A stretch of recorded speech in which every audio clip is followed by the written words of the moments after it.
what's going on, everybody? Hopefully today I can teach y'all something new.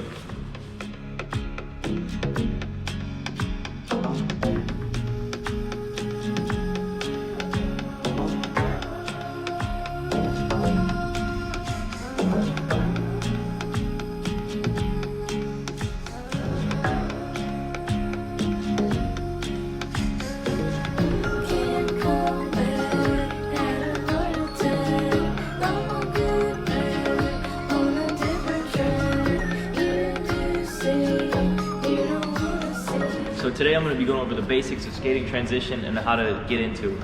The first thing I'm going to be going over is getting familiar with skating ramps and learning how to pump. When I think about pumping, I think of it in like 3 sections. So first is going to be just before the transition of the ramp. And in this first section, you're going to have your knees bent.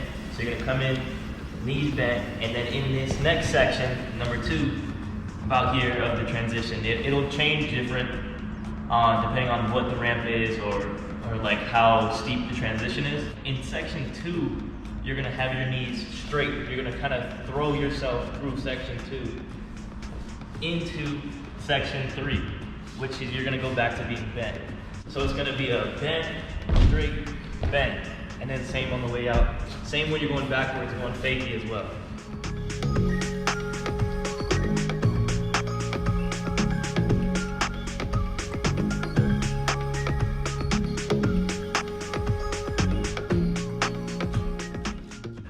So like I said, it's the same thing when you're going backwards. You're going to be coming in backwards, and it's going to be bend, straight, bend. Same kind of concept in the 3 sections.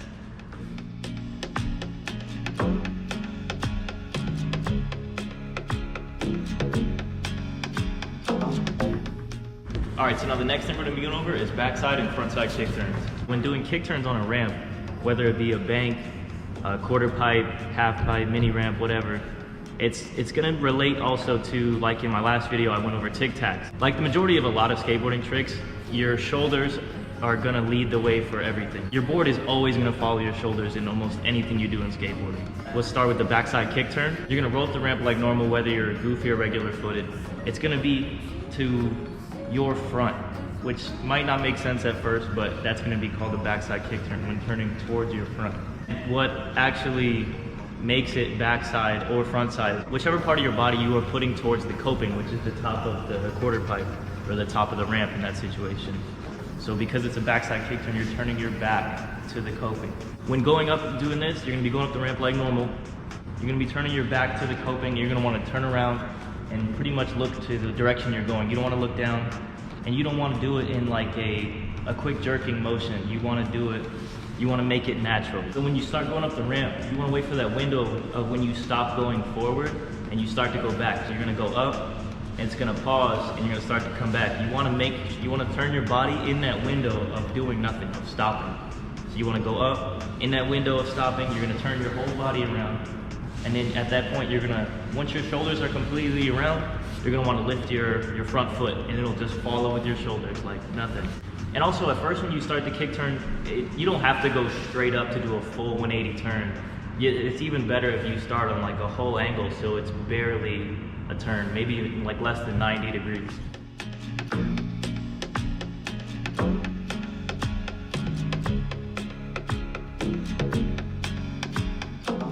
So next should be the frontside kick turn, which is the same thing, but you're gonna be turning opposite. So you're gonna be having your front towards the coping when you're going up. Same thing from this one, you want to start like on a really wide angle, so you're barely even doing a 180. You want to do maybe even less than a 90 again. I taught a lot of people, and everybody's weird in their own way, and some people, they like frontside more than backside, so you got to find your thing. Maybe if you're struggling on one thing, you want to try the other way. So for the frontside, it's kind of the same thing, but you want to turn completely around. It's usually pretty hard for new people. If you're used to doing backside, backside, backside, you haven't done any frontside, anything, you want to actually completely open your shoulders, which is super weird. And again, you don't want to do this one in like a fast jerking motion. You want to make it smooth. You go up and in that window of stopping, you go up, stop, and you're going to want to completely open your shoulders and just get a smooth turnaround.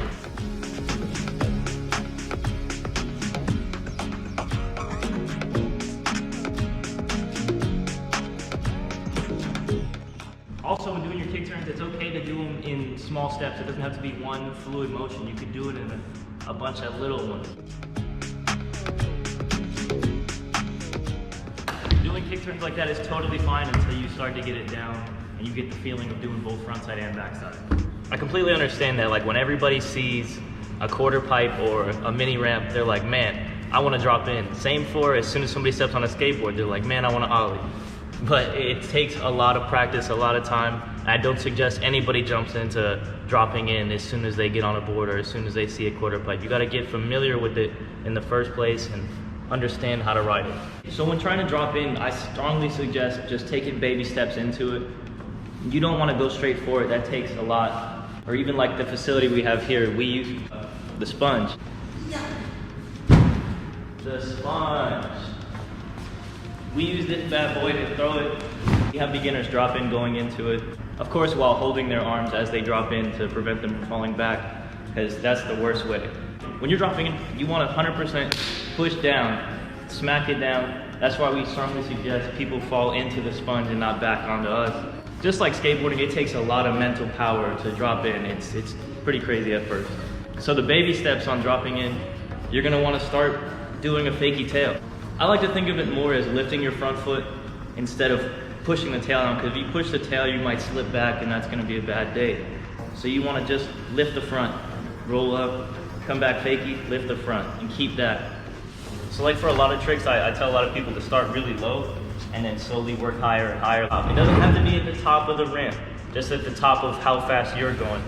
So you get to the top, you stop rolling, and you just lift the front. You don't have to smack the tail at first. You just start getting used to lifting your front wheels every time you come up. And so you can start maybe kissing it, coming in, hitting it a little bit, and then drop it back down. And you slowly work your way higher and higher and higher and higher until you can get to that coping, just a little bit. And that helps your body understand dropping in. It's the same motion. Also, when doing the fakie tail, you don't want your body to get all the way on top of the coping. The way I think about it is when I'm doing it, I kind of roll my back ankle over the coping. Like I kind of just push it over while keeping my body completely in the ramp almost. I don't get on top of the coping when doing a fakie tail.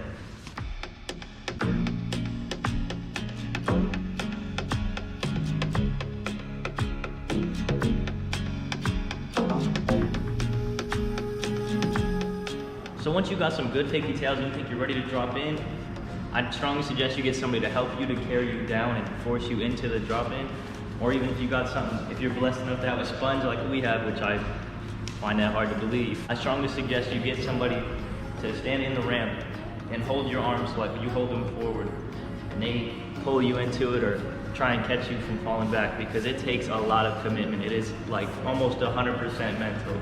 But I'd say maybe start with going into a bank before you want to go for a quarter pipe. Start dropping in on the bank and see how that feels and get your fakie tails down. All right, yo, so hopefully these tips I gave you will help you skate transition with pumping, kick turning, and maybe even drop in.